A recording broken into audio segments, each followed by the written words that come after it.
Hello students, आज हम 12th class Hindi साहित्य के पद्य भाग में 4th लेसन घनानंद की काव्य रचना प्रेम पीर का अध्ययन करेंगे। घनानंद रीति काल में रीति मुक्त काव्य धारा अर्थात स्वच्छंद काव्य धारा के श्रेष्ठ प्रतिनिधि कवि थे। ये मोहम्मद शाह रंगीले के यहाँ पर मुंशी का कार्य करते थे। घनानंद एक श्रेष्ठ कवि तो थे ही, लेकिन इसके साथ में गायन विद्या में भी निपुण थे।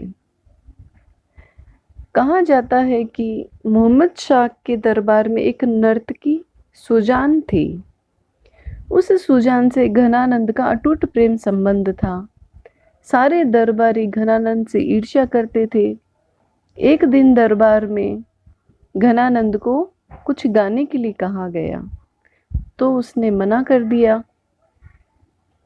तब दरबारियों ने कहा कि सुजान को दरबार में बुलाओ तो ये जरूर गाएंगे। तो इस तरह से सुजान को दरबार में बुलाया जाता है। तो घनानंद राजा की ओर मुंह न करके सुजान की ओर मुंह करके गाना शुरू कर देते हैं। तो इस तरह से घनानंद के व्यवहार को देखकर मोहम्मद शाह जो है वो नाराज हो जाते हैं और घनानंद को देश निकाला दे देते हैं।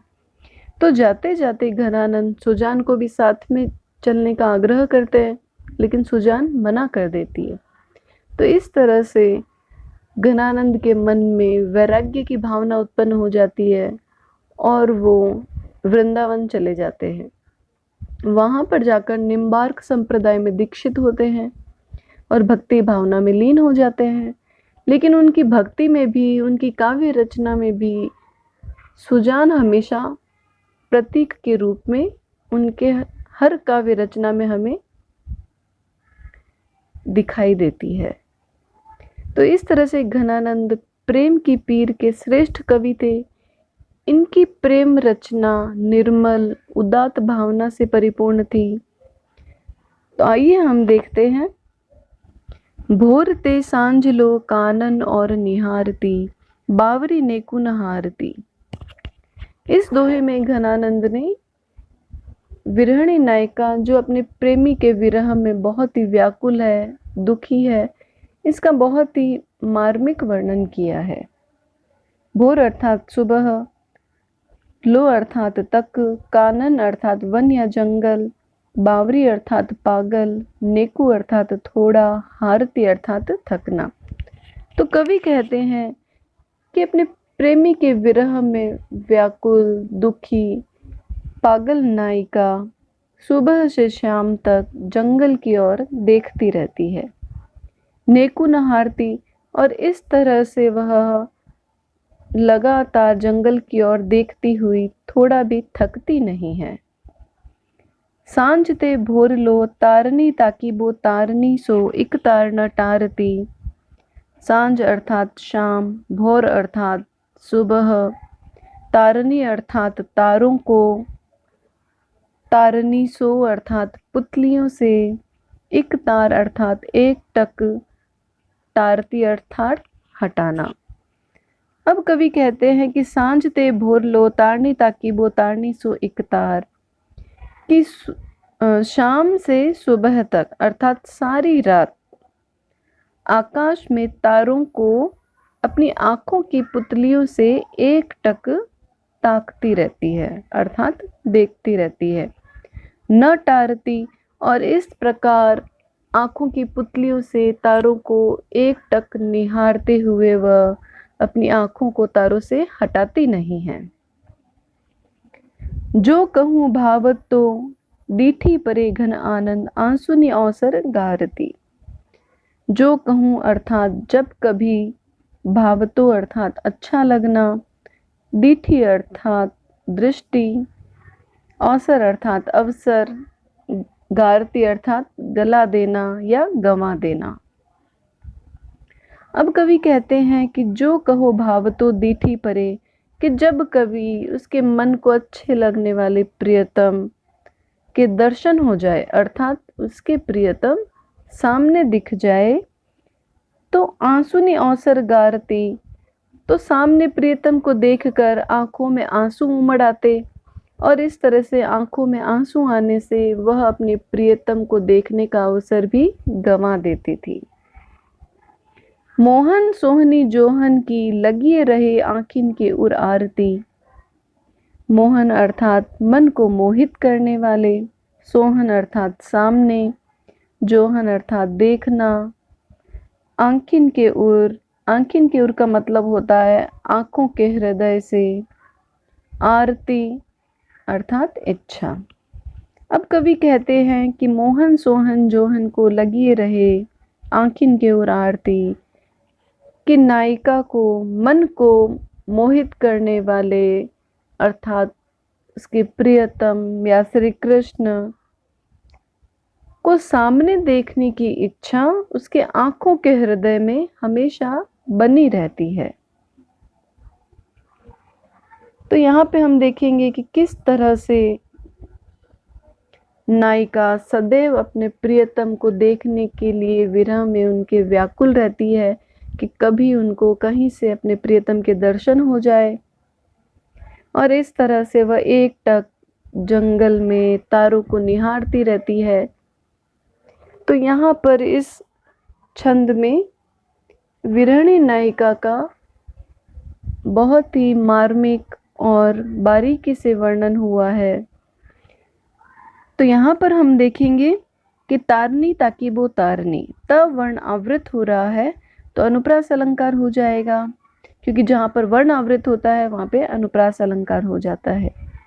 तारनी तारनी, यहाँ पर तारनी शब्द आवृत हुआ है और दोनों के अर्थ अलग है तो यमक अलंकार हो जाएगा।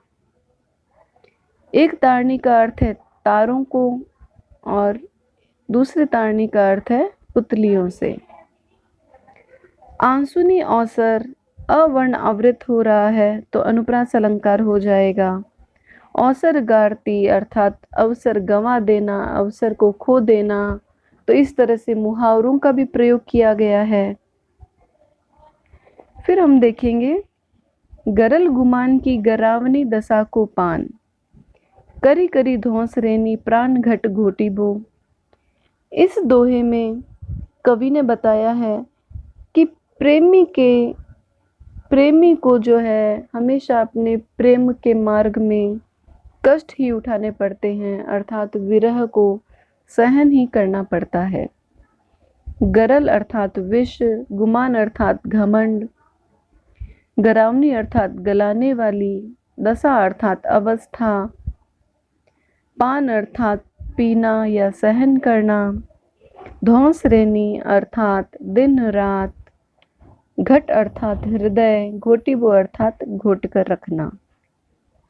तो अब कवि कहते हैं कि प्रेमी के हृदय को गलाने वाली घमंड रूपी विष को पी पी कर दिन रात अपने प्राणों को हृदय से घोट कर रखना पड़ता है। फिर से देख लेते हैं एक बार। प्रेमी के हृदय को गलाने वाले घमंड रूपी विष को पी पी कर दिन रात अपने प्राणों को हृदय में घोट कर रखना पड़ता है। हेत खेत धूरी चूरी चूरी सांस पांव राखी, विष समुदेग बान आगे उर ओटी बो।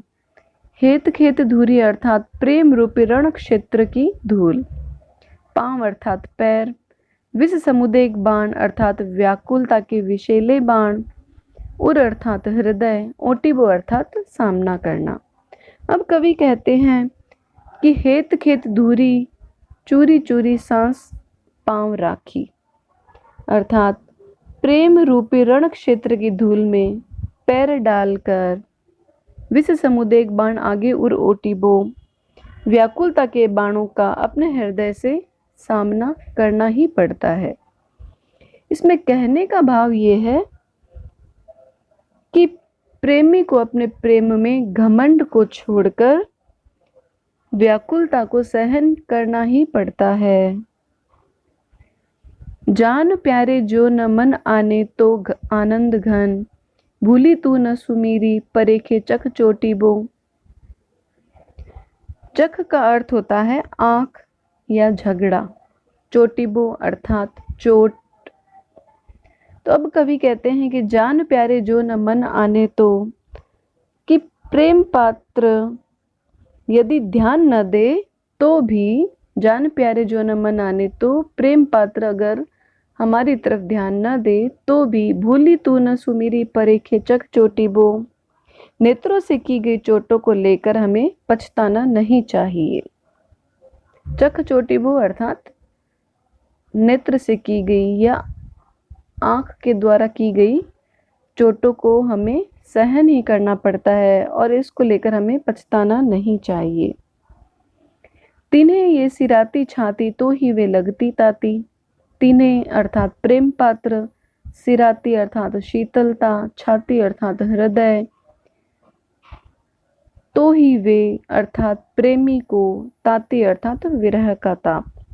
तो अब कवि कहते हैं कि तिन्हें ये सिराती अर्थात प्रेम पात्र के हृदय को भले ही शीतलता का अनुभव हो, तिन्हें ये सिराती छाती प्रेम पात्र को भले ही उनके हृदय में शीतलता का अनुभव हो, तो ही वे लगती ताती, लेकिन प्रेमी को तो विरह का ताप सहन करना ही पड़ता है। तेरे बांटे आयो है अंगारनी पे लोटिबो, तेरे बांटे अर्थात हिस्से में, लोटिबो अर्थात कष्ट सहन करना। तो अब कवि कहते हैं कि प्रेमी के हिस्से में तो, तेरे बांटे आयो है अंगारनी पे लोटिबो, प्रेमी के हिस्से में तो अंगारों पे लेटना अर्थात कष्ट को सहन करना ही आया है। प्रेम की राह में, कवि का कहने का आशय यही है कि प्रेम की राह में हमेशा कष्ट सहन ही करने पड़ते हैं।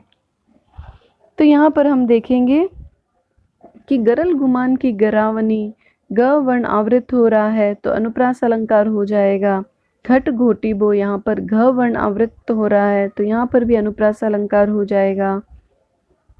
हेत खेत धूरी, यहाँ पर रूपक अलंकार है, क्योंकि रूपक अलंकार में जहाँ पर उपमेय में उपमान का आरोप किया जाता है वहाँ पर रूपक अलंकार हो जाता है। यहाँ पर प्रेम रूपी रण क्षेत्र माना गया है, प्रेम को एक रण क्षेत्र माना गया है तो इसलिए यहाँ पर रूपक अलंकार हो जाएगा। विष समुदेक बाण, यहाँ पर भी रूपक अलंकार है, क्योंकि व्याकुलता को विषैले बाणों के समान माना गया है, अर्थात वहाँ पर आरोप हुआ है तो रूपक अलंकार हो जाएगा।